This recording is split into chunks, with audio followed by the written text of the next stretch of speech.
परमेश्वर के नाम की स्तुति हो। Praise be to God. परमेश्वर के नाम की स्तुति हो। Praise be to God. एक बार फिर परमेश्वर कृपा से दिल्ली कन्वेंशन में लेके आया By God's grace, once again He brought me to Delhi Convention. और इस तरह परमेश्वर ने अवसर दिया उसका वचन सुनाने के लिए। And God has given me a chance to speak the word of God.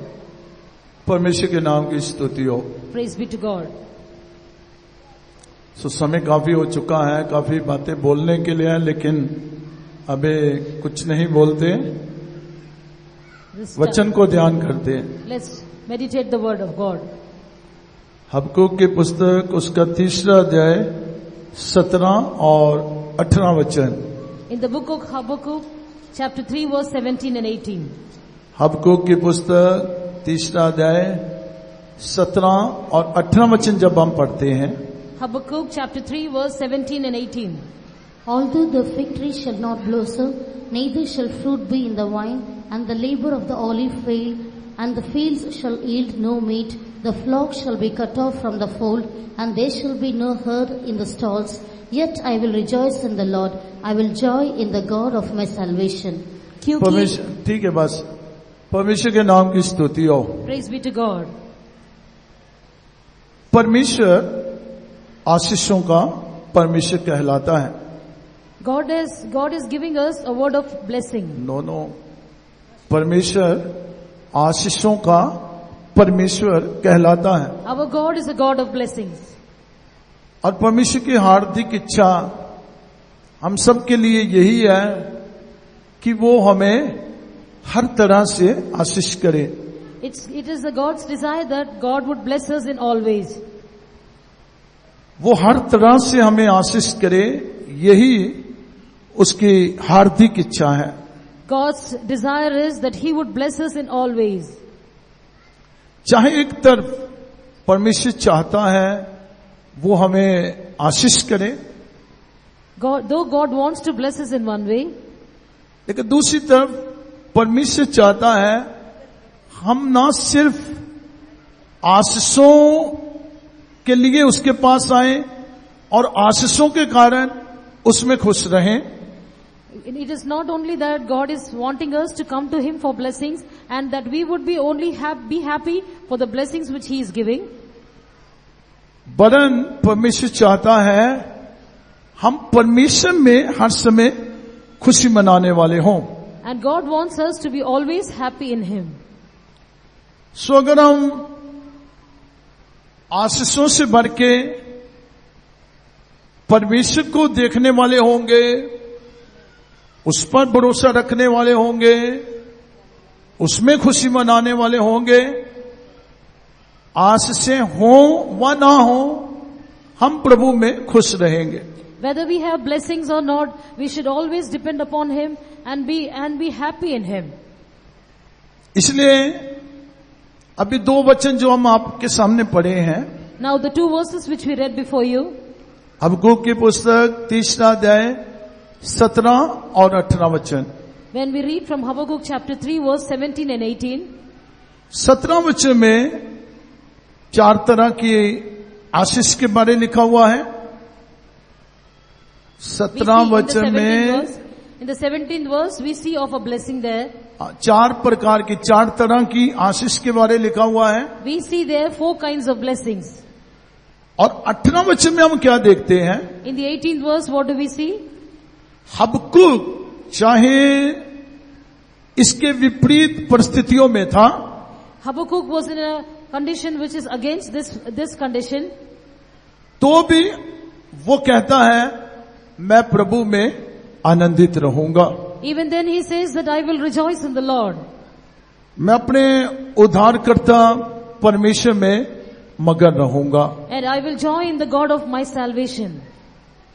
आपके लिए मैं 18 वचन पढ़ता हूं। I will read for you the verse 18. तो भी मैं यहोवा के कारण आनंदित और मगन रहूंगा और अपने उद्धारकर्ता परमेश्वर के द्वारा अति प्रसन्न होऊंगा। Yet I will rejoice in the Lord, I will joy in the God of my salvation.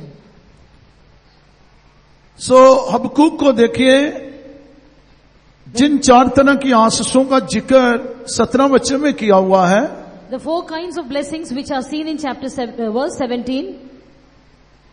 चाहे हबक्कुक इन चारों प्रकार की आशीषों के विपरीत परिस्थिति का सामना कर रहा था, Habakkuk was facing a situation which are against these 4 kinds of blessings.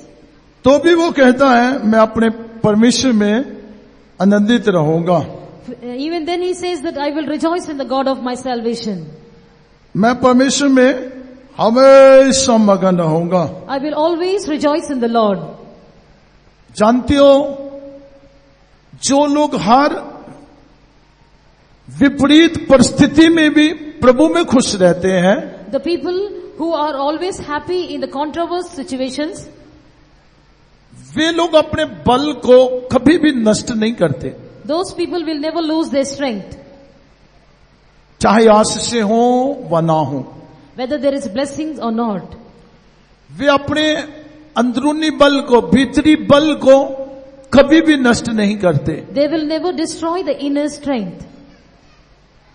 और इन दिनों में देखने से बहुतों का भीतरी बल इसलिए नष्ट हो चुका है, In these days we see the strength of certain people, they lose their inner strength.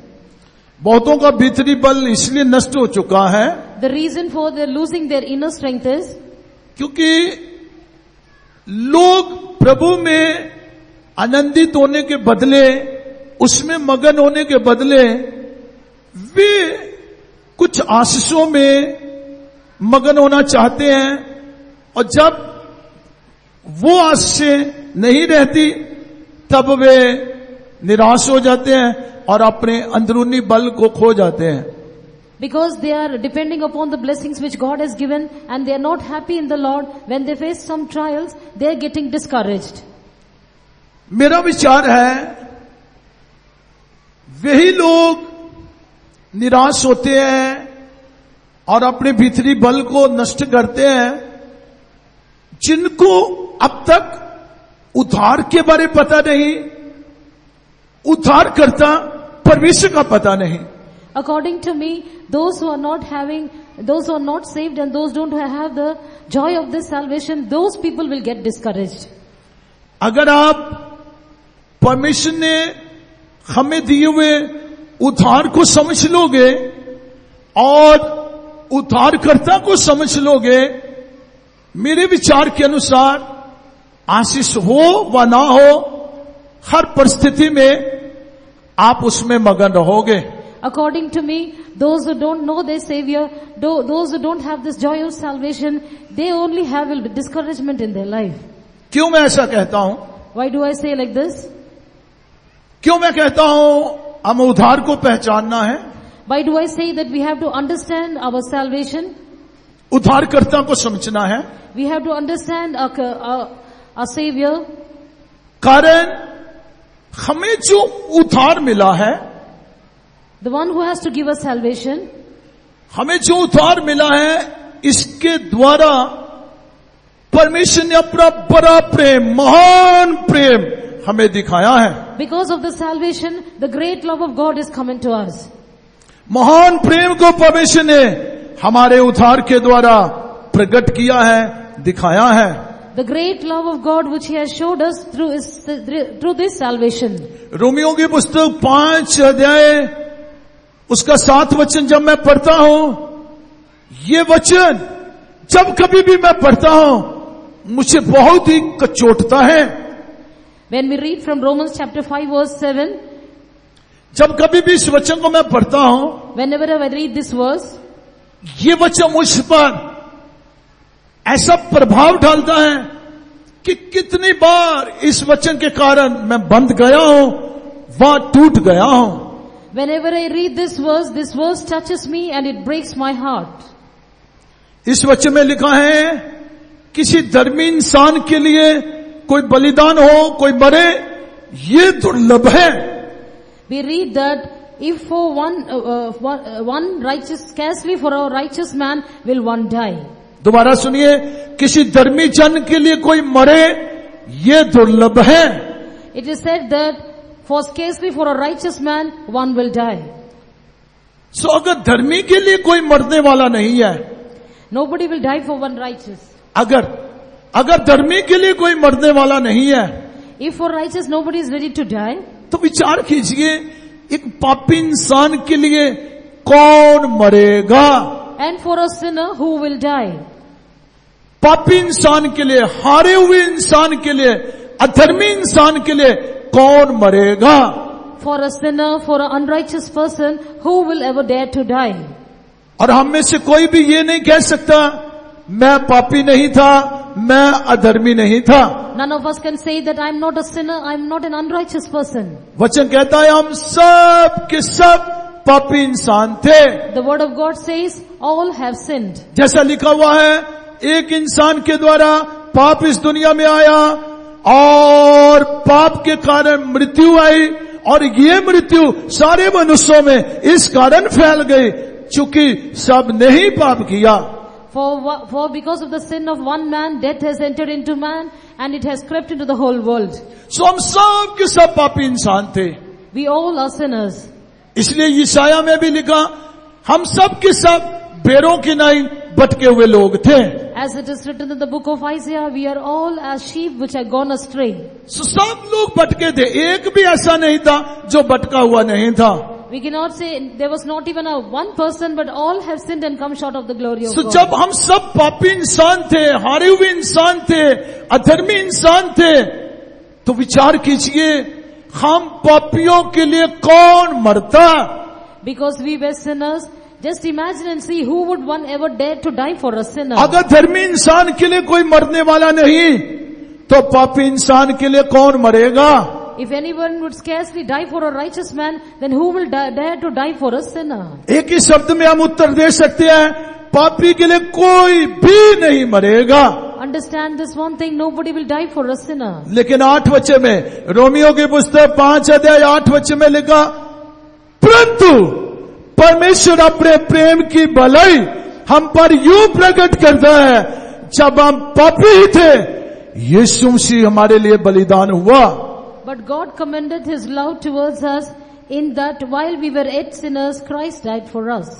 सो प्रभु यीशु मसीह मेरी और आपकी मुक्ति के लिए, मेरे और आपके उद्धार के लिए क्रूस पर बलिदान हुआ है। Jesus, for the salvation of you and me, He had died upon the cross. इसलिए पहला पत्रस 2 अध्याय 24 वचन जब हम पढ़ते हैं, Reading from 1 Peter chapter 2 verse 24. पहला पत्रस 2 अध्याय 24 वचन के अनुसार परमेश्वर ने अपने पुत्र यीशु मसीह के द्वारा हमें वो 3 वरदान दिए हैं, 3 आशीषें दी है, जिसे इस दुनिया में हर व्यक्ति चाहता है। Here we read from First Peter chapter 2 verse 24. We see that who His own self bare our sins in His own body on the tree, that we being dead to sin should live unto righteousness. सो जहां पे 3 वरदानों के बारे में लिखा है जिसे परमेश्वर के पुत्र यीशु मसीह के द्वारा हमें मिले हैं, And these things are received through Jesus Christ. 3 वरदानों के बारे लिखा है जो प्रभु यीशु मसीह के द्वारा हमें मिले हैं। There are written about certain promises which we receive by Jesus Christ. और इन 3 बातों को हम इस तरह भी देख सकते हैं, And these three things we also can see. ये 3 बातें ही आज सारे लोगों के लिए एक बड़े प्रश्न की तरह हैं। And these things are seen as a big question mark before all men. पहली बात क्या है? What is the first thing? हर इंसान पाप से मुक्ति चाहता है, पाप से छुटकारा चाहता है। Every man wants to get deliverance from sin.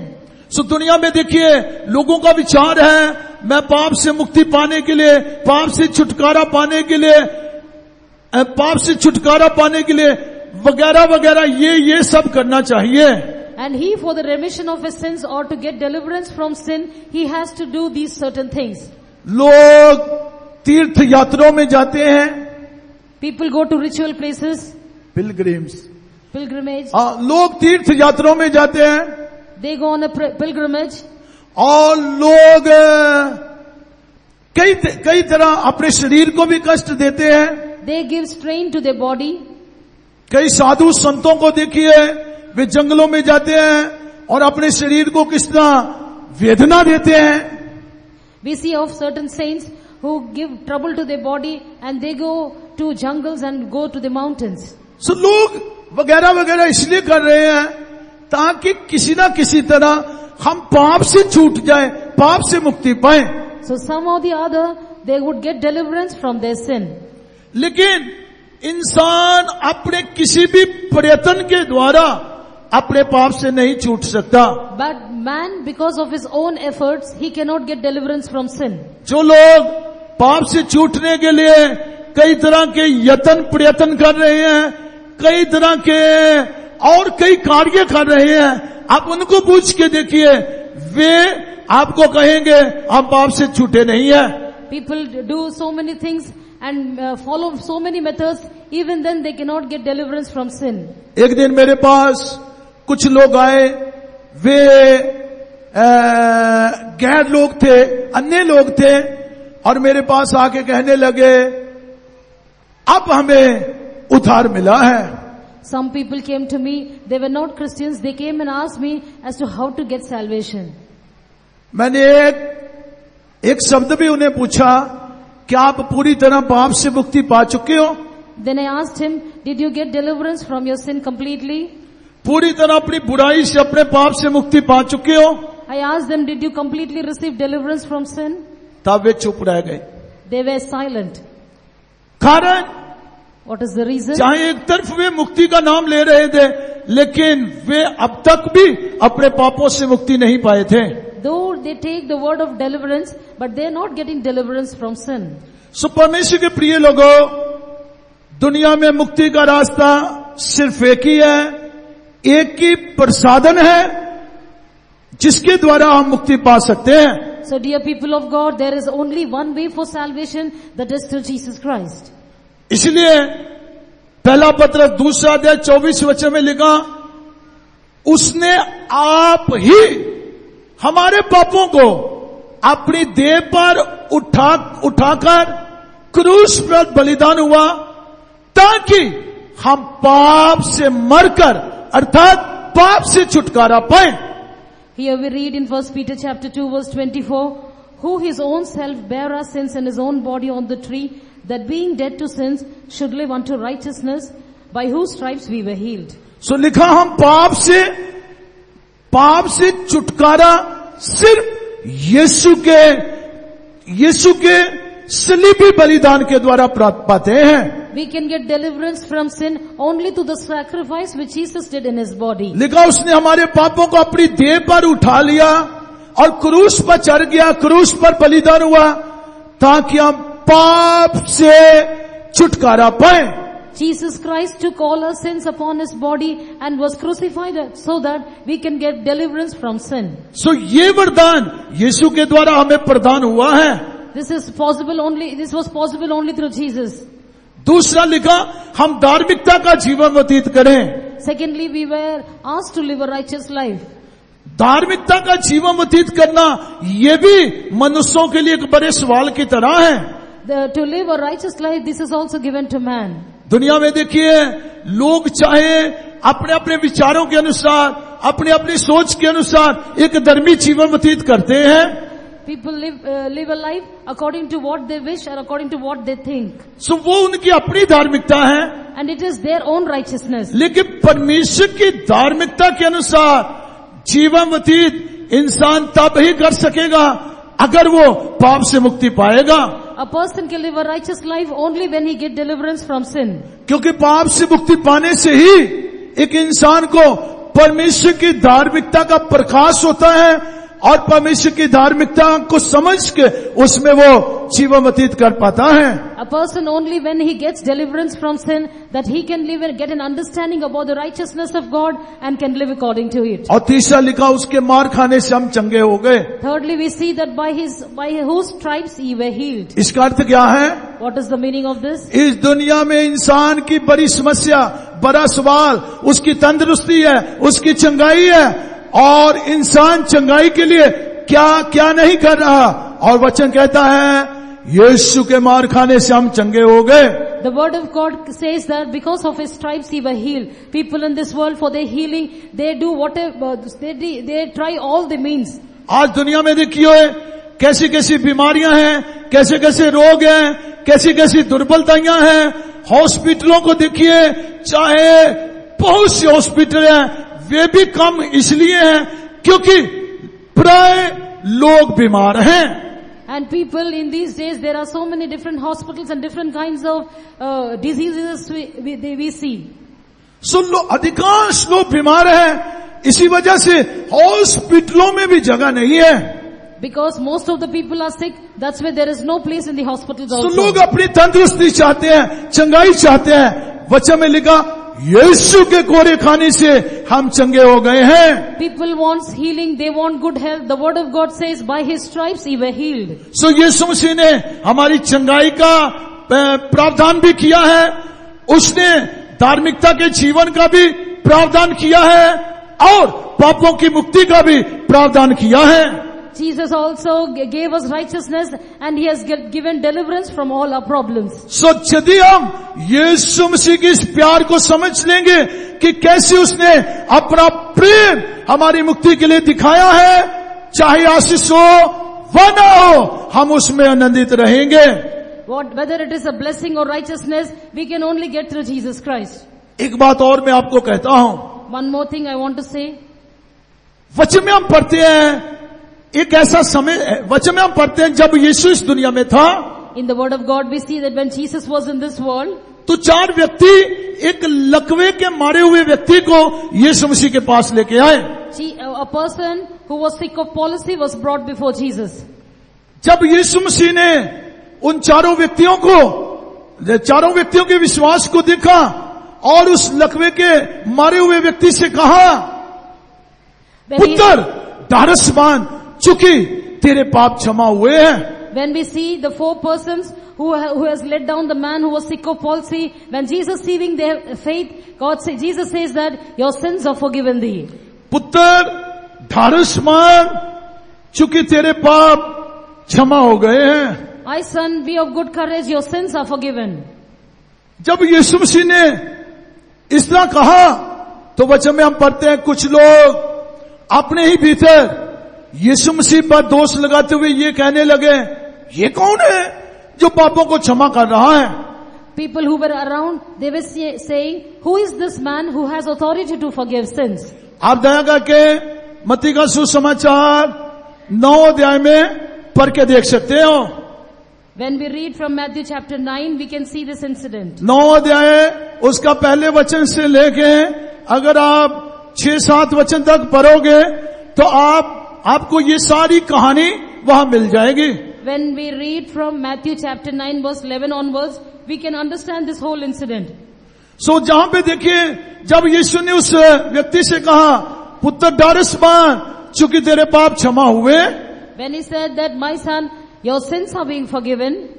और जब लोग अपने मन में कई तरह के विचारों में थे, बुरे विचारों में थे, यीशु ने लोगों के मन के बुरे विचारों को जानकर उनसे पूछा, कौन सी बात सहज है? 5 वचन में लिखा, यीशु ने पूछा, कौन सी बात सहज है? क्या ये कहना सहज है कि तेरे पाप क्षमा हुए, व ये कहना सहज है कि उठ और चल फिर? When we read in the verse 5, we see that, for whether it is easier to say, thy sins are forgiven thee, or to say, arise and walk? कौन सी बात सहज है? Which is easier? तेरे पाप क्षमा हुए, ये बोलना सहज है, व इस लकवे के मारे हुए को ये बोलना सहज है, उठ और चल फिर? Here is it easy to say that thy sins are forgiven thee, or to say that rise up and walk?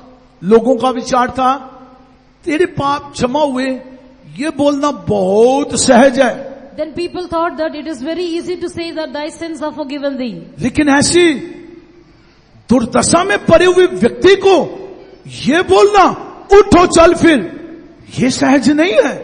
Then they thought the person who is sick of palsy, it is difficult to say that arise and walk.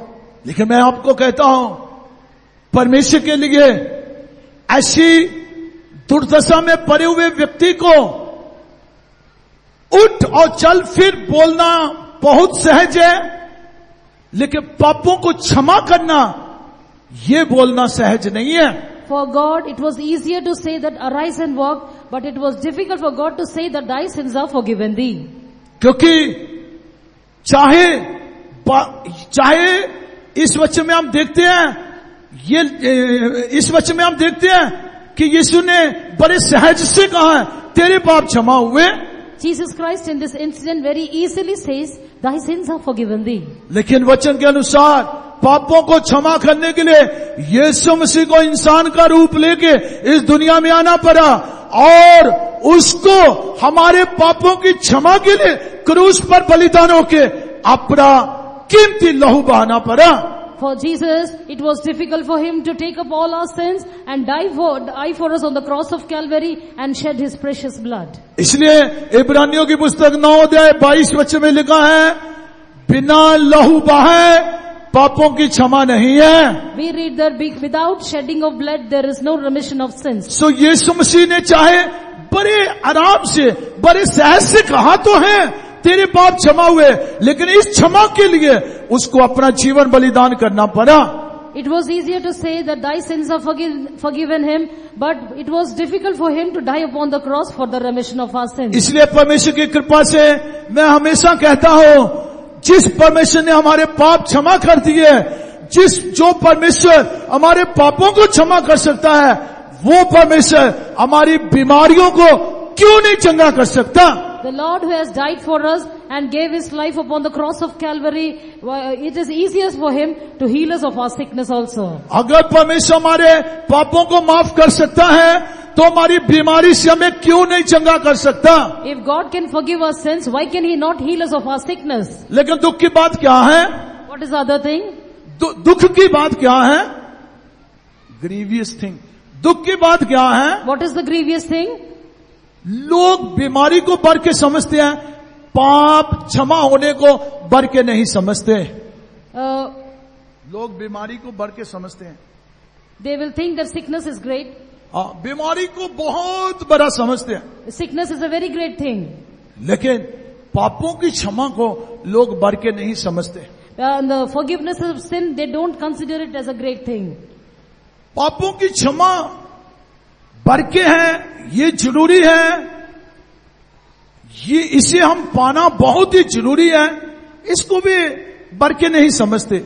Forgiveness of sin is a very great thing. They don't consider it as a great thing. इसलिए इन दिनों में दुनिया में देखिए, चंगाई के लिए लोग कहां कहां नहीं भाग रहे, कहां कहां नहीं दौड़ रहे, क्या क्या नहीं कर रहे, लेकिन क्षमा के लिए, माफ कीजिए, पापों की क्षमा के लिए लोग कुछ भी नहीं करते. And people for the healing, they run to this here and there, they run and do all that somebody tells them. But for the remission of sins, what are you doing? अगर जहां पर ही सारे दिल्ली में हम announcement करें, जहां आपकी सारी बीमारियों से चंगाई आपको दी जाएगी, चंगाई के लिए आ जाओ, देखिए जहां कितने लोग इकट्ठे हो जाएंगे, लेकिन अनाउंसमेंट क्या है? पापों की क्षमा का प्रचार जहां किया जा रहा है, लोगों को इसके लिए कोई भी ध्यान नहीं है. When the great people gather, they gather in camps for the healing. But when there are some gathering which says that thy sins has to be forgiven thee, the gathering there is small. हमारे notice में, जानकारी पत्र में क्या लिखा हुआ है? सुसमाचार का प्रचार, यानी कि पापों की क्षमा का प्रचार, और ईश्वरीय चंगाई वो दूसरे नंबर में है. पापों की क्षमा का प्रचार. लोग इसलिए जहां इकट्ठे नहीं होते क्योंकि पापों की क्षमा को लोग बढ़ के नहीं समझते. The people where the forgiveness of sin is preached, people don't gather there, but for the healing people gathered a lot. क्योंकि लोगों का विचार क्या है? चंगाई, तंदुरुस्ती, यही बढ़ के है, पापों की क्षमा ये बढ़ के है. ऐसा नहीं है. People think that the healing in the body is more important than the remission of the sin, but it is not so. इसलिए लोग पापों की क्षमा को ना तो बढ़ के समझते हैं और ना ही क्या है, इसके लिए कोई ध्यान पूर्वक है. People think that the healing in the body is more important than the remission for their sins. जानते हो, अगर आपके पाप क्षमा नहीं होंगे, अगर आप अपने पापों से माफी नहीं पाओगे, आप हरगिज परमेश्वर के राज्य में प्रवेश नहीं कर सकोगे. If you don't have the remission of your sins or the forgiveness of your sins, you cannot go to the kingdom of God. बच्चों में सांप पढ़ते हैं, जो पुरानी पाप करेगी वो निश्चय एक दिन मरेगी। वचन में साफ पढ़ते हैं, जो भी व्यक्ति पाप करेगा वो एक दिन जरूर मरेगा। The word of God says that he that sinneth will definitely die. इसलिए वचन में हम पढ़ते हैं, पाप की मजदूरी मृत्यु है। That's why the word of God says the wages of sin is death. सो परमेश्वर के प्रिय लोगों, पापों की क्षमा बीमारियों की चंगाई से भी बहुत अधिक जरूरी है। That's why I say that the healing in the body, more than that, the remission of our sins are more important. सो यदि आप ये समझ लोगे मेरे पाप क्षमा हो गए, आप प्रभु में खुश रहना सीख जाओगे। If you say that your sins are forgiven, you are a very blessed person. जिस व्यक्ति को ये प्रकाश हो गया, ज्ञान मिल गया, परमेश्वर ने मेरे पाप क्षमा कर दिए और मेरे पापों को क्षमा करके मुझे उसने जिलाया है, जिंदा किया है और जीवित आशा मुझे दी है, वो व्यक्ति आशीष में खुश नहीं रहेगा, वरन परमेश्वर में खुश रहेगा। The person who says that Jesus has forgiven me my sins, he can be happy in the blessing God has given him. इसलिए हबक्कूक कहता है, चाहे इत्यादि इत्यादि ये सब आशीषें ना भी हो, तथापि मैं अपने प्रभु में मगन रहूंगा, खुश रहूंगा, उसमें आनंदित रहूंगा। That's why Habakkuk says that so and so things, even if I don't have so and so things, I will be happy or I will rejoice in the God of my So देखिए, Habakkuk पुराने नियम का एक व्यक्ति था। हो सकता है उसके पास उद्धार का अनुभव हो व ना हो, लेकिन उसके शब्दों से हम समझ सकते हैं उसने उद्धारकर्ता को समझ लिया, उद्धार को समझ लिया, पापों की क्षमा को समझ लिया। इसलिए वो कहता है, चाहे मैं इन आशीषों के विपरीत परिस्थितियों में हूं, तथापि मैं अपने प्रभु में खुश रहूंगा। That's why Habakkuk says, all the blessings which he get, though he did not know about salvation or the joy of salvation, he says, even if I have all things contrary to this, I will rejoice in the God of my salvation. मैं चाहे इन आशीषों के विपरीत हूं, मैं अपने परमेश्वर में खुश रहूंगा। Though I live a life contrary to these blessings, I will rejoice in the God of my salvation. सो परमेश्वर के प्रिय लोगों, हम आपको प्रचार करते हैं, इतना ही केवल नहीं है, परमेश्वर की कृपा से खुद भी हर परिस्थिति में, हर विपरीत परिस्थिति में अपने परमेश्वर में खुश रहते हैं। Dear people of God, even things are contrary to it, you should always rejoice in the God of your salvation. आपको हम प्रचार करते हैं, सिर्फ इतना नहीं है। Not only We are preaching to you, इतना ही केवल नहीं है, not only we are preaching to you, लेकिन हम इसे अपने अनुभव में ऐसा जीवन व्यतीत कर रहे हैं। and we all experience these things. That's why we say, परमेश्वर की कृपा से हम हर विपरीत परिस्थिति में इसलिए खुश हैं क्योंकि हमने अपने परमेश्वर के द्वारा उद्धार को पाया है, क्षमा को पाया है, जीवित आशा को पाया है। we have received forgiveness, we have received the joy of salvation, and we rejoice in God even in our adverse situations. सो उसके द्वारा हमें मुक्ति मिली है, आशा मिली है, इसलिए हर परिस्थिति में हम उसमें आनंदित हैं। इसलिए आशीषें हो व ना हो, हम उसमें खुश हैं। Whether we have blessings or not, we always rejoice in the God of our salvation. परमेश्वर के नाम की स्तुति हो। Praise be to God. सो झट से मैं इन 4 तरह की आशीषों के बारे आपको बताता हूं। I want to tell you about the blessings. सबसे पहले भौतिक व संसारिक आशीषों को देखते हैं। Let us see of the worldly blessings. भौतिक और संसारिक आशीषें जो हैं, उनकी तुलना भेड़ सालों में भेड़ बकरियां और गाय बैलों के साथ की गई है। And the worldly blessings are compared with goats and sheep and olives. इसलिए 17 वचन के अंत में लिखा है, भेड़ सालों में भेड़ बकरियां ना रहे और ना थानों में गाय बैल हों।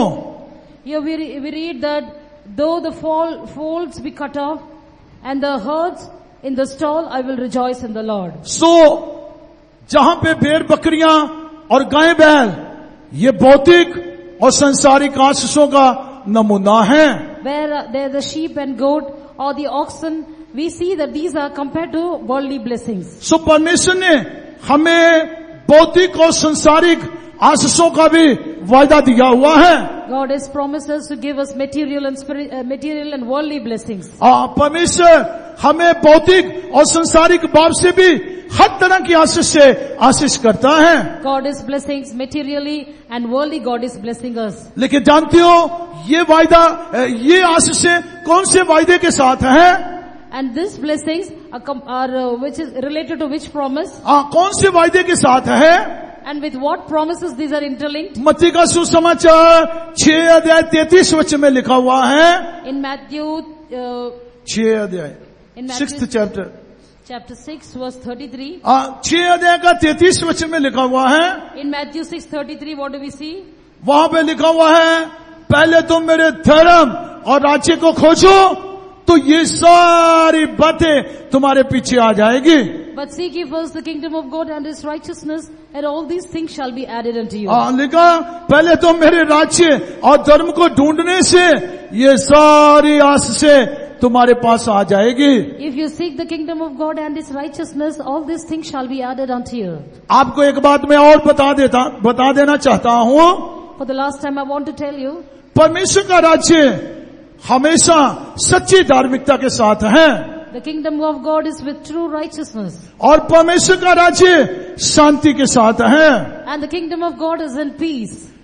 यही नए नियम में परमेश्वर का राज्य है। And this is the kingdom in the New Testament. पुराने नियम में परमेश्वर का राज्य सच्ची धार्मिकता और शांति के साथ नहीं था। In the Old Testament, it was not with the true righteousness. पुराने नियम की धार्मिकता को जब हम देखते हैं तो वो बहुत ही कठोर और गंभीर धार्मिकता थी। In the Old Testament, when we see of the righteousness, it was very hard and harsh. पुराने नियम की धार्मिकता बहुत ही कठोर और गंभीर धार्मिकता थी। And the Old Testament, it was very harsh and it was very strict. लेकिन नए नियम की धार्मिकता शांति के साथ है। But in the New Testament, it is that righteousness, it is in peace. नए नियम की धार्मिकता शांति के साथ है। And in the New Testament, the righteousness was in peace. और ये शांति 3 तरह से रहनी चाहिए। And this peace is of 3 kinds. सबसे पहले ये शांति परमेश्वर के साथ होना चाहिए। And this peace should be with God. इसलिए वचन में हम पढ़ते हैं, विश्वास के द्वारा परमेश्वर हमें धर्मी ठहराता है और परमेश्वर के साथ हमारा मेल हो जाता है। And through faith, He makes us righteous. अगर आप रोमियो की पुस्तक उसका 6 अध्याय पहला वचन पढ़ोगे आप समझ सकोगे। In Romans chapter 6 verse 1, when we read that, we can understand. आप माफ कीजिए, 5 अध्याय के पहले वचन में लिखा हुआ है। And in the 5th क्षमा verse, करें, 5 अध्याय के पहले वचन में लिखा है। 5:1 we see that is written there. 5 अध्याय के पहले वचन में लिखा है, सो जब हम विश्वास से धर्मी ठहरे तो अपने प्रभु यीशु मसीह के द्वारा परमेश्वर के साथ मेल रखें। Therefore, being justified by faith, we have peace with God through our Lord Jesus Christ. सो लिखा हम विश्वास से धर्मी ठहरे हैं We और are, परमेश्वर के साथ हम मेल मिलाप रखें। we are made righteous through faith. सो परमेश्वर के साथ हमारा मेल होना चाहिए, परमेश्वर के साथ हमारी शांति होनी चाहिए। We should have peace with God. जानते हो क्यों हमारा मेल व शांति परमेश्वर के साथ होना है? Why should we have faith with God? ताकि हम बिना डर से, बिना किसी भय से परमेश्वर के निकट हियाव के साथ आ सके। So that we can come to Him without fear. परमेश्वर के पास इस तरह आ सके जैसे बच्चे अपने माता पिता के पास आते हैं। As the children come to their father, so also we should have boldness to come to Him. सो बिना भय के, बिना किसी डर के परमेश्वर के निकट हिम्मत से आने के लिए हम हमेशा परमेश्वर के साथ मेल से रहना चाहिए। We have to always be at peace with God so that we can come to His presence with boldness. यही परमेश्वर का राज्य है। This is the kingdom of God. यही परमेश्वर के राज्य की सच्ची धार्मिकता है। And this is the true righteousness of the kingdom of God. परमेश्वर के साथ हमारा मेल होना चाहिए। We should have peace with God. सो क्या आपका परमेश्वर के साथ मेल है?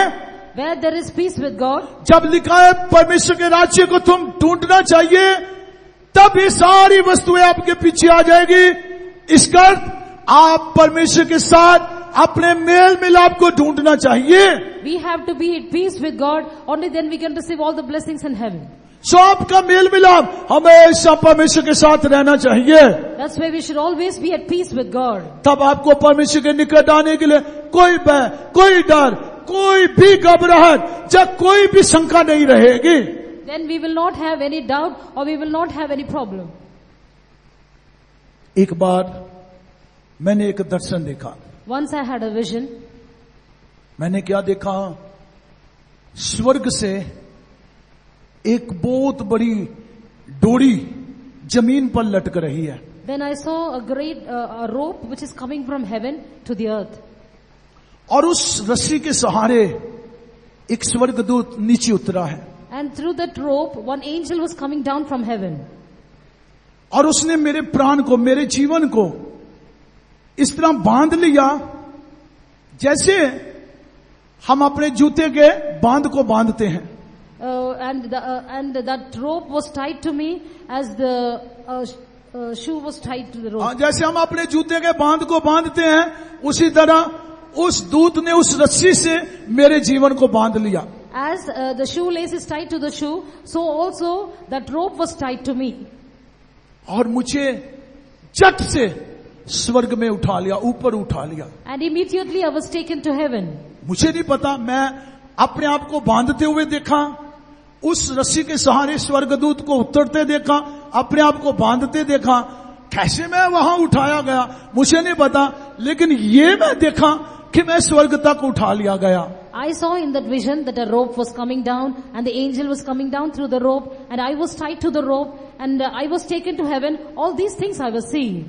जब मैं वहां उठाया गया तो मैंने अपने आप को खोलते हुए भी देखा। And I also saw that I was being let loose. जब उस स्वर्गदूत ने मुझे खोला और मैं खुलते ही भागने लगा। When the angel let me loose and I was running. मैं भागने को था,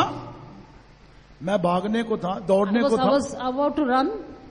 एक स्वर्गदूत ने मुझे कहा, सामने परमेश्वर है, सामने महाराज है, आप दौड़ने को सोच रहा है।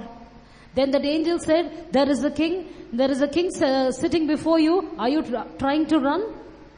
जो ही मैंने सुना परमेश्वर सामने है, एकदम मैं डर गया। एकदम मैं डर गया, मैं वहां ही रुक गया। परमेश्वर सामने है, मैं कैसे उसके सामने जाऊं? I was very afraid and I thought that if God is standing before me, how can I go and face him? And I was afraid.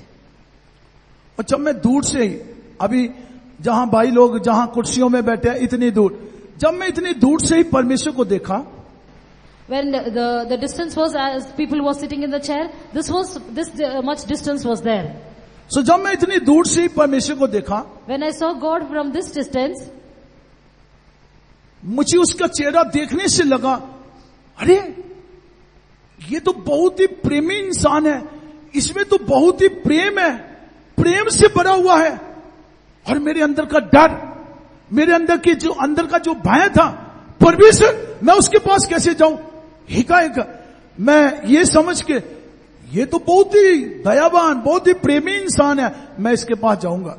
When I saw Jesus, he was full of love and he was full of kindness. Then I thought the fear which I had in my heart that departed, and when I came to an understanding as to how good my God is. और मैं बिना डरे, बिना घबराए परमेश्वर के निकट पहुंचा। Without any fear, I went to God. और मुझे परमेश्वर देखते ही उठ के खड़ा होके मेरे कंधे पर ऐसे थपथपाकर पूछने लगा, बेटा क्या तू स्वर्ग में रहेगा? चल बस ठीक है। फिर उसने मुझे पूछा, बेटा क्या तू स्वर्ग में रहेगा? एकाएक मैंने कहा, जी हाँ मैं स्वर्ग में रहूंगा। Then Jesus he said, well done, and he said, will you desire to be with me in heaven?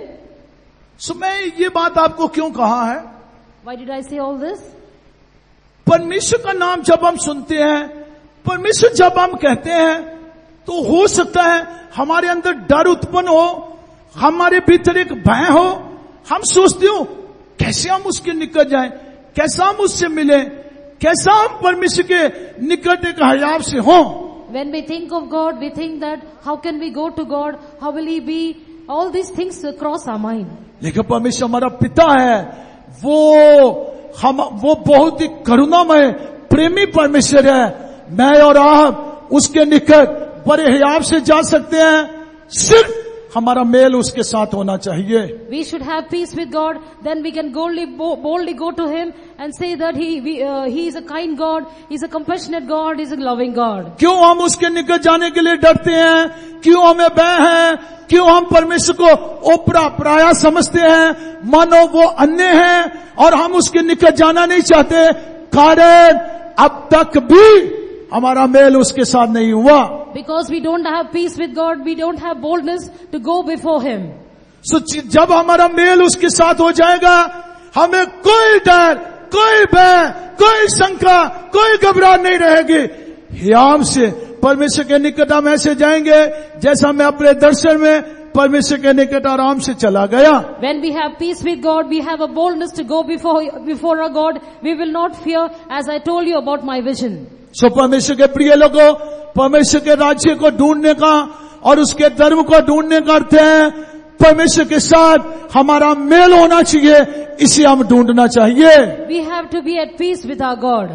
और फिर दूसरा, हमारा मेल सबके साथ होना चाहिए। And we should follow peace with all men.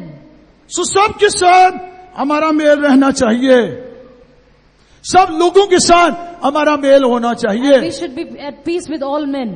किसी के साथ कोई लड़ाई झगड़ा, कोई बैर, कोई करवाट हमारे हृदय में नहीं रहना चाहिए। We should not have any bitterness, anger or wrath against anybody. देखो, दुख के साथ कहते हैं इन दिनों में हमारे विश्वासी लोग जो कहते हैं परमेश्वर के साथ हमारा मेल है, मुक्ति पाई है, उनके ही हृदयों में कई तरह का विरोध, करवाहट, ईर्ष्या, जलन वगैरह वगैरह है।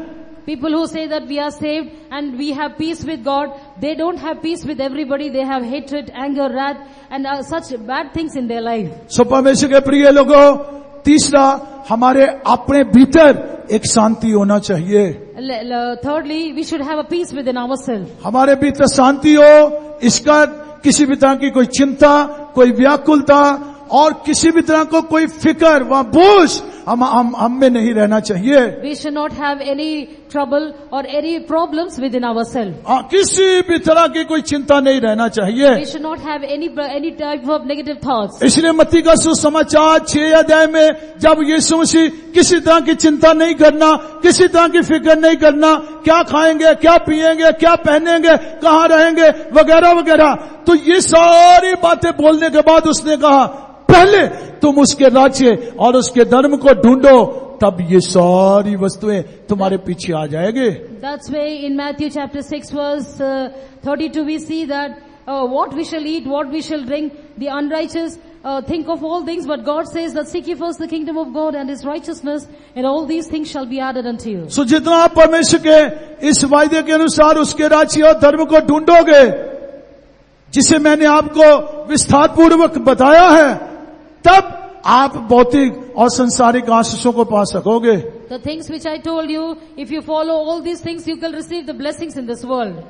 So हम दुनिया की आशीष के लिए परमेश्वर का अनुकरण ना करें, पर परमेश्वर का अनुकरण करें और परमेश्वर हमें आशीष करेगा। And you should ask for God's grace, and through His grace you can receive blessings. So जब हम ऐसा करेंगे, चाहे आशीष हो व ना हो, चाहे इसके विपरीत परिस्थिति क्यों ना हो, हम ये बोल के उसमें आनंदित रहेंगे, सारी बातें मेरी भलाई के लिए है।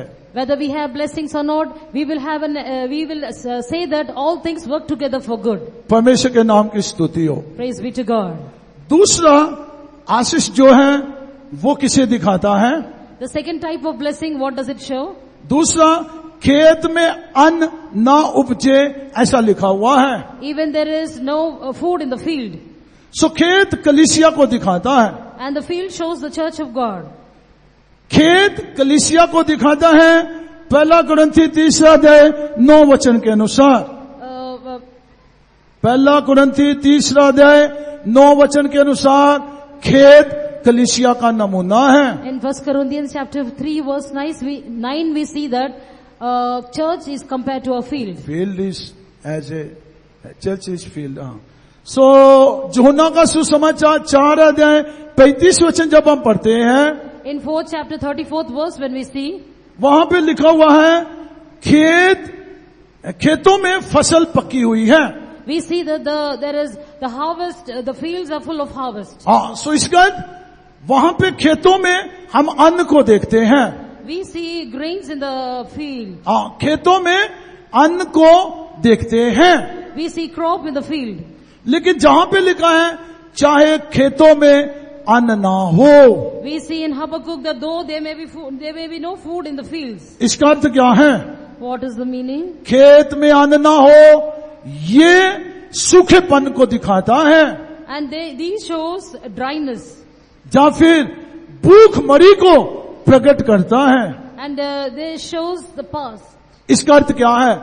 What is the meaning of it? कई बार हम अपने आत्मिक जीवन में सूखेपन को अनुभव करेंगे। Sometimes in our spiritual life we face certain famine, हम dryness. कलीसिया में आते होंगे You may be coming to the church और नियम अनुसार क्रमानुसार कलीसिया में रहते होंगे, according to the rules and regulations. You may be in the church. तो भी हम एक सूखेपन को अपने में देखते होंगे। We may be seeing a sort of dryness in life. हम कहते होंगे मैं कलीसिया में जाता हूं लेकिन मैं परमेश्वर की आवाज नहीं सुनता और मैं कोई दर्शन नहीं देखता, परमेश्वर मेरे साथ बात नहीं करता। We say that we go to the church, I'm not listening to the voice of God, nor I'm seeing any visions. मेरे आत्मिक जीवन में किसी भी तरह का कोई फल नहीं है। There is no growth in my spiritual life. मेरी सेवा में किसी भी तरह का कोई फल नहीं है। And there is no forwardness in my ministry. सो कई बार इस तरह के परिस्थितियों को हम अनुभव करने के कारण प्रभु में हम खुशी नहीं मनाते होंगे। Because when we face such situations, we cannot be happy in the Lord. लूका का सुसमाचार 10 अध्याय उसका 17 और 18 वचन जब हम पढ़ते हैं, Luke chapter 10 verse 17 and 18. लूका का सुसमाचार 10 अध्याय के 17 वचन में इस तरह लिखा हुआ है। In Luke chapter 10 we read a verse. 10 अध्याय का 17 वचन में लिखा है, 70 चेले आनंद से यीशु के पास आकर यूं कहने लगे कि हे प्रभु तेरे नाम से दुष्ट आत्माएं हमारे वश में हैं। And the 70 returned again with joy, saying, Lord, even the devils are subjected unto us through thy name. और 18 वचन में यीशु ने कहा, मैं शैतान को बिजली की नहीं स्वर्ग से गिरा हुआ देख रहा हूं। And he said unto them, I beheld Satan as lightning falling from heaven. आप ध्यान से सुनिए, इस वचन को आप ध्यान से सुनिए। You carefully listen to this verse. चेलों ने आके यीशु से कहा, तेरे नाम से दुनिया में अधिकार दिया है और तेरे ही नाम से दुष्ट आत्माएं हमारे वश में है। जब हम तेरा नाम लेके किसी भी भूत प्रेत को दुष्ट आत्मा को आज्ञा देते हैं, यूं ही वो दुष्ट आत्मा छोड़ के चली जाती है। The disciples of God came and told Jesus, whenever we tell thy name, whenever we pray in thy name, the evil spirits are leaving. यीशु ने क्या कहा? What did Jesus say? माफ कीजिए, यीशु ये बात सुन के अपने आप में बहुत खुश नहीं हुआ। Jesus was not happy with that. ओह, मैंने इनको अधिकार दिया, मेरे नाम से ऐसा ऐसा हो रहा, मेरे नाम से हो रहा, वो सुन के खुश नहीं हुआ। Jesus said that I have given you authority in my name, such things are happening. He was not happy with that. मेरे और आप जैसे लोगों को अगर बोल देंगे आपका नाम लेने से ऐसा हो गया, हम खोद खोद के पूछेंगे और क्या हुआ और क्या हुआ और क्या हुआ। When somebody comes and say that some things happened because through your name, then we will ask what else happened, what else happened. खोद खोद के पूछेंगे, इतना हम अपने अंदर ही अंदर खुश हो जाएंगे कि हो सकता हम अपना आप ही खो जाएं। And we will be so happy within ourselves, and maybe we will be lost also. अपना आप ही हम खो जाएं। We will be very happy with that. हम अपना आप ही खो जाएं, We will be lost in us. लेकिन यीशु को देखिए, ऐसा बोलने के बाद भी यीशु आराम से, कोई उसको खुशी नहीं, कोई उसको बड़ी प्रसन्नता नहीं और कुछ भी नहीं। उल्टा यीशु क्या बोल रहा, शैतान को मैं उस तरह पृथ्वी पर गिरते हुए देख रहा था जैसे बिजली गिरती है। And Jesus said unto them, I beheld Satan as lightning fall from heaven. क्यों ऐसा कहा था? Why did Jesus say like this? क्योंकि शैतान भी फूल गया था, वो भी अपने अंदर अंदर फूल के घमंड करने लगा, और यही घमंड उसकी गिरावट का कारण हुआ। And the Satan also was puffed up and he was proud, and because of his pride he was fallen down. हाँ, इसलिए लिखा तेरी बुद्धि के कारण, तेरे लेन देन के कारण तू फूल गया, और यही तेरी गिरावट का कारण था। God says that because you were proud and you were puffed up, and that is the reason why you were pulled down and fallen. इसके बाद यीशु ने क्या कहा? After this Jesus said, इस बात के लिए खुश ना हो वो कि दुष्ट आत्माएं मेरे नाम से तुम्हारे वश में है, तुम हुक्म देते हो, यूं ही दुष्ट आत्माएं छोड़ के भाग जाती है। इस बात से खुश हो जाओ कि तुम्हारे नाम स्वर्ग में लिखे हैं। Here it is written that notwithstanding in this, rejoice not that the spirits are subjected unto thee, but rather rejoice because your names are written in heaven. अब इसका सीधा सा अर्थ क्या है? What is the direct connection with this? इसका सीधा सा अर्थ क्या है? What is the direct connection with this? जो तुम परमेश्वर के लिए करते हो उसमें खुशी मत मनाओ, परमेश्वर ने जो तुम्हारे लिए किया है उसमें तुम खुशी मनाओ। The things which God has given, you be happy in that, not that you rejoice in the things which you do. So जो व्यक्ति ये समझ लेंगे परमेश्वर ने मेरे लिए क्या किया है, चाहे उसकी आत्मिक जीवन में सुखापन हो, चाहे वो परमेश्वर के भवन में आने पर, कलीसिया में आने पर कोई दर्शन ना देखे, परमेश्वर की आवाज ना सुने, उसके जीवन में कोई फल ना देखे, तथापि वो प्रभु में ये बोल के खुश रहेगा, मेरे परमेश्वर ने मेरे लिए क्या किया है, उसमें वो खुशी मनाता रहेगा। He will rejoice in what? He will rejoice in the things which God has done for him, though he come to the church and have a dryness in his life, yet because he will be happy thinking of the things which God has done for him. ऐसा व्यक्ति सूखेपन के कारण भी निराश नहीं होगा। और आप सूखेपन के कारण क्यों निराश होते हो? क्योंकि आप जो प्रभु के लिए करना चाहते हो उसमें आप खुशी मनाना चाहते हो। What the things which you are doing for the Christ, you want to be happy in that, not thinking of the things which God has done for you. और मैं आपको कहता हूं, आप प्रभु के लिए करके उसमें खुशी मनाना चाहते हो, याद रखिए ये आपके लिए एक धोखा है। कारण इसी से आपको ये आश्वासन मिल जाएगा, ओह मैंने ऐसा किया, मैं वो किया, मैं वगैरह वगैरह किया, मैं स्वर्ग चला जाऊंगा। ये आपके लिए एक धोखा होगा। You will be under deception saying that I have done this for the Lord, I have done that for the Lord, and if you rejoice in those things, it will be only a deceiving thing.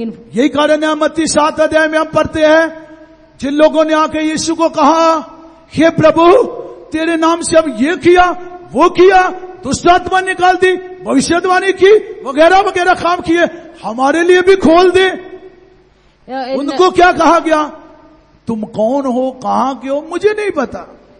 When we read in the book of Mark, we see that when the disciples went and they have cast down the devils and healed many sick, they come and say that, Lord, in thy name we have prophesied, in thy name we have cast devils, but God says that, I know you not, ye workers of iniquity. So ये लोग जो कुछ प्रभु के लिए कर रहे थे उसी में खुश थे, और यही इनके लिए कैसे प्रमाण व निश्चय की तरह था, ओह मैंने ये किया, वो किया, मैं तो जरूर स्वर्ग जाऊंगा, प्रभु के राज में जाऊंगा, क्योंकि मैंने बहुत कुछ किया है। These people are happy with the things which they do. I have done this and I have done that, and they say that definitely I will go to heaven because of my works. So आप जो कुछ करना चाहते हो उसमें आप खुशी मनाने के लिए करना चाहते हो, और शैतान के धोखे में इस आश्वासन को पाना चाहते हो, ओह मैं स्वर्ग जाऊंगा। We will be thinking that we will be happy saying that I have done so much for the Lord, definitely I will go to heaven. इसलिए आप जो प्रभु के लिए करते हो उसमें खुशी ना मनाओ। The things which you are doing for the Lord, don't be happy in that. चाहे आप उसकी कृपा से कर रहे हो, You may be doing it by His grace you do things. चाहे उसके बल से कर रहे हो, By His strength you may do things. और चाहे उसके नाम की महिमा के लिए कर रहे हो, Maybe for the glory of God you may be doing. तो भी वो Even then. आपकी खुशी का कारण ना हो। And it should not be for your rejoicing. परमेश्वर हमारे लिए क्या कर रहा है वो हमारी खुशी का कारण हो। What God is doing for us, that we should be happy. उसने हमारे लिए क्या किया वो हमारी खुशी का कारण हो। What He has done for us, that should be happiness for us. इसलिए हमको कहता है चाहे मेरे खेतों में भी अन्न ना उपजे, मैं अपने उद्धारकर्ता परमेश्वर में आनंदित रहूंगा, उसमें मगन रहूंगा। अर्थात उसने मेरे लिए क्या किया है, यही मेरी खुशी है। Whatever the Lord has done for me, that is my rejoicing. I will rejoice in the God of my salvation. परमेश्वर के नाम की स्तुति हो। Praise be to God. तीसरा पारिवारिक आशीष के बारे में लिखा है। The third thing is blessings in the family. पारिवारिक आशीष को दाखलता और जलपाई का पेड़ ऐसा नाम दिया गया है। The family blessings is compared to the wine and the olive. अगर आप 128 वचन उसका तीसरा वचन पढ़ोगे, 1, 2, 3 वचन पढ़ोगे, आप समझ सकोगे दाखलता और जलपाई ये पारिवारिक आशीष का प्रतीक है। 128 Psalm, when we see a third verse, we see about the family blessings there. कई बार हम कई परीक्षाओं में से जाते हैं, Many times you may be passing through trials. कई बार कई तरह के दुखों को कष्टों को हम सहते हैं। Many times we suffer certain difficulties and problems in life. जब हम कई तरह के दुखों में से कष्टों में से जाते हैं, तब हम सोचते हैं हमारा परिवार, हमारे बच्चे हमारे लिए दाखलता और जलपाई के पेड़ों की तरह हो। When we go through certain problems and difficulties, we desire that our children should be like wine and the olive. जैसे उदाहरण के लिए अय्यूब को देखिए, अय्यूब कई तरह के परीक्षाओं में से जा रहा था, विचार किया कि उसकी पत्नी उसके लिए दाखलता के समान हो। Job was going through different kinds of difficulties. He wanted that his wife should be like a wine. परमेश्वर के प्रिय लोगों, कई बार हम दाखलता से जो फल चाहते हैं, जलपाई से जो फल चाहते हैं, हमारे दुखों में, कष्टों में, हमारी परीक्षाओं में वो फल हमें नहीं मिलेगा। Even in our difficulties and trials, we may be expecting fruit from the wine and the olive, but we will not get that. एक बंदा मेरे पास आया, Once a person came to me. मैं फेतों में था, एतवार की मीटिंग खत्म किया, मेरे पास आया When I was in the faith, one person came to me. और उसी समय मैं खाना खा रहा था। I was having my food. और खाना ऐसे था, ऐसे खा रहा था, एक रोटी सिस्टर लोग देती थी, जो भाई लाता था, एक रोटी लाता था, फिर 5 मिनट लग जाते थे दूसरी रोटी आने में। One person used to bring one roti, and for the second roti to come, it will take 5 minutes. ये आदमी आया मेरे पास, And this person came. मैं नहीं आपके चर्च में आना। I will not come to your church. मैं बोला क्यों? Then I said, why? आपके चर्च में कोई पूछता नहीं, कोई विश्वासी पूछता नहीं, कोई सेवक पूछता नहीं, कोई नहीं पूछता, इधर कोई किसी को ध्यान नहीं देता, मैं नहीं आपके चर्च में आना।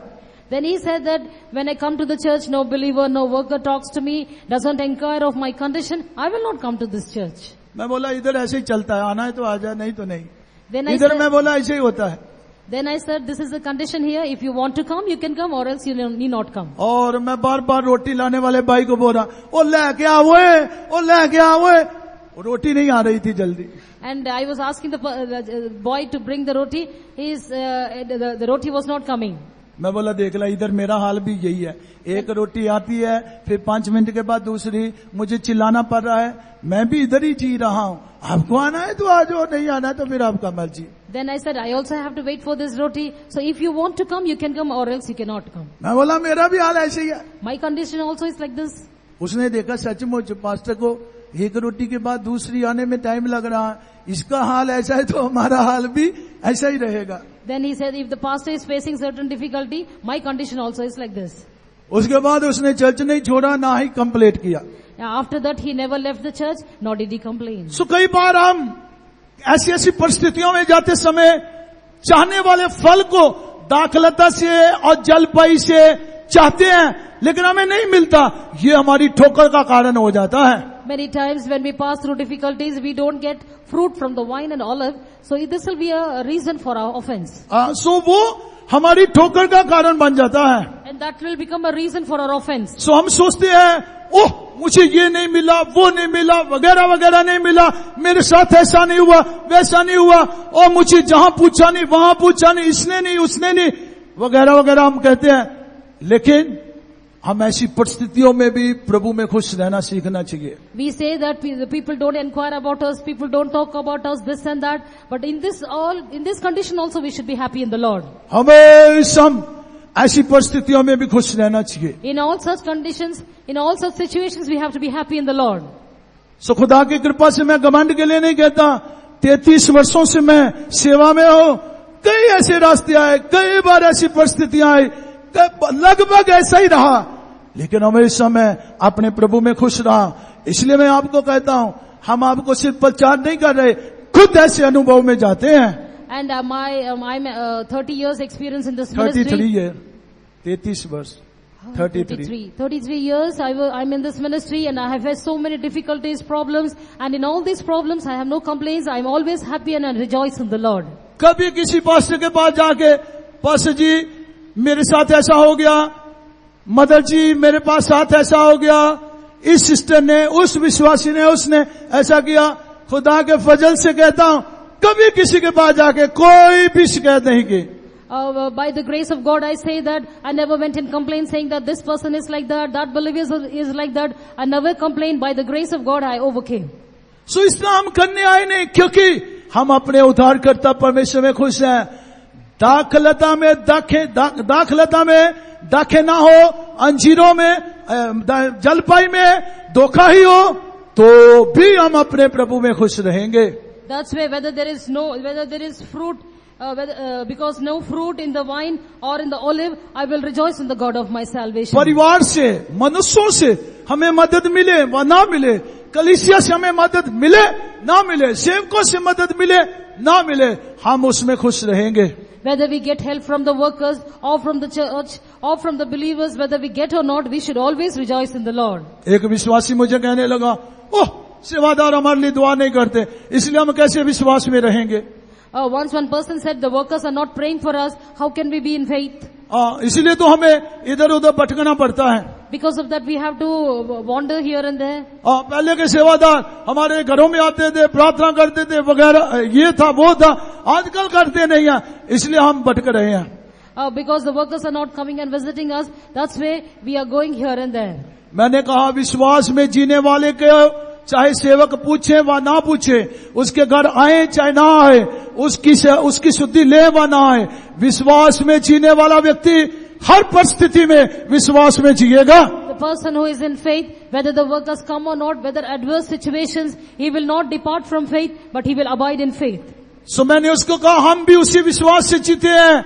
हमारी शुद्धि ली जाए अथवा ना ली जाए, हमें पूछा जाए अथवा ना पूछा जाए, और हमारे लिए जिक्र किया जाए व ना किया जाए, हम उस विश्वास में रहते हैं, क्योंकि हम सच्चाई को जान गए हैं. Because we know the truth and we will abide in the faith, whether people visit us or not, whether people care for us or not, we will be in the faith. सो हम दुनिया हमें पूछे, हमारी इज्जत करें, आदर दे, हमारे आगे पीछे हो, ये वो वगैरह वगैरह, उसके लिए हम लोग नहीं आए हुए. Whether the world honors us or respects us, whether the world goes before us or behind us, we will be not bothered about all these things. परमेश्वर ने हमें कौन से प्रेम किया है, उस प्रेम को समझ के हम उसके पीछे चल रहे हैं. We have to think of the love wherewith He has loved us, and we have to follow Him. इसलिए दाख लता में चाहे दाखे ना हो, जलपाई में भी चाहे कोई फल ना हो, तो भी हम प्रभु में खुश रहेंगे. Whether there is fruit in the vine or in the olive, we will rejoice in the Lord. चौथा, अंजीर के पेड़ के बारे लिखा है. Fifthly, we see about the fig tree. लिखा अंजीर के वृक्ष में चाहे फूल ना हो. Though there may be no fruit in the fig tree. अंजीर का पेड़ किसे दिखाता है? What does this fig show? हमें दिखाता है. It shows us. हम सब लोग अंजीर के पेड़ के समान हैं. We are all compared to fig trees. और हम में से कोई भी अपना आप खोना नहीं चाहता. Nobody wants to. कोई भी अपना आप नष्ट नहीं करना चाहता. Nobody wants to destroy their own self. जैसे उदाहरण के लिए, For example, आप अय्यूब की पुस्तक पहले अध्याय में पढ़ के देखिए. when we see from the book of Job, chapter 1, अय्यूब की पुस्तक, उसका माफ कीजिए दूसरा अध्याय, उसका 3 वचन से हम पढ़ते हैं. when we read from book of Job, chapter 2, verse 3, 3 वचन में लिखा, यहोवा ने शैतान से पूछा, क्या तूने मेरे दास अय्यूब पर ध्यान दिया है कि पृथ्वी पर उसके तुल्य खरा और सीधा और मेरा भय मानने वाला और बुराई से दूर रहने वाला मनुष्य और कोई नहीं है। And the Lord said unto Satan, Hast thou considered my servant Job, that there is none like unto him in the earth, a perfect and an upright man, one that feareth God and escheweth evil. यदि भी तूने मुझे उसको बिना कारण सत्यानाश करने को उभारा, तो भी वो अब तक अपनी खराई पर बना है। Though you asked me to destroy him, he was in his integrity. सो अय्यूब ने अपना घर, परिवार, बच्चे, पशु, जानवर वगैरह वगैरह सब नष्ट कर दिए थे। Job lost his house, his wife, his children, and he has lost everything. शैतान ने परमेश्वर से क्या कहा? What did Satan say unto him? 4 वचन में शैतान कहता है, खाल के बदले खाल, परंतु प्राण के बदले इंसान अपना सब कुछ दे देता है। Satan answered the Lord and said, Skin for skin, yea, all that a man hath will he give his life. 5 वचन में लिखा, केवल अपना हाथ बढ़ाकर उसकी हड्डियों और मांस को छू, तब वो तेरे मुंह पर तेरी निंदा करेगा। But put forth thine hand now and touch his bone and his flesh, and he will curse thee upon thy face. अगर एक इंसान अपना घर, परिवार, बच्चे, धन, संपत्ति वगैरह वगैरह नष्ट कर दे, लेकिन वो दोबारा इसको पा सकता है, मगर वो अपना आप खोना नहीं चाहता, अपनी सेहत को, अपने आप को नष्ट नहीं करना चाहता। A person can afford to lose his family, his health, his wealth and everything, but he will not afford that his body or his skin may be destroyed. हर इंसान चाहता है वो तंदुरुस्त रहे, वो सेहतमंद रहे, वो अच्छी तंदुरुस्ती में रहे। Every person desires that he should have good health. क्योंकि पहला राजा उसका 20 अध्याय 7 वचन के अनुसार अंजीर का पेड़ हमारी चंगाई, तंदुरुस्ती, अच्छी सेहत का नमूना है। 1 Kings chapter 20 verse 7 we see that this fig tree is compared with our health. सो इंसान अपने आप को नष्ट नहीं करना चाहता। A person will never desire to be destroyed. वो अपना जीवन को नष्ट नहीं करना चाहता। He does not want that his life should be destroyed. यीशु ने कहा था, जो अपना जीवन बचाना चाहेगा वो उसको खो देगा, लेकिन जो उसको मेरे लिए खोएगा वो उसको पाएगा। A person that loseth his life for my sake, he shall have his life. इसलिए अंजीर के वृक्ष में फूल ना लगे तो भी हम प्रभु में खुश रहना चाहिए। Though there is no fruit in the fig tree, I will rejoice in the Lord. इसका अर्थ चाहे हम बीमार हो, रोगी हो, निर्बल हो, अपनी सेहत को, अपने जीवन को खो रहे हैं, निराश ना हो, हम कदापि दुखी ना हो, ये क्या हो रहा है, प्रभु में खुश ये सोच के रहे कि मैं अपने इस शरीर के नष्ट होने पर भी पुनः अपनी आंखों से अपने परमेश्वर को देखूंगा। Though my body may be destroyed and it may be decayed, I might see my Redeemer with his eyes. सो ये हम समझ लेना चाहिए। We have to understand this thing. इसलिए संत पौलुस क्या कहता है, जीवित रहना मेरे लिए मसीह है, मृत्यु मेरे लिए लाभ है। That's why St. Paul says, for me to live is Christ and to die is gain.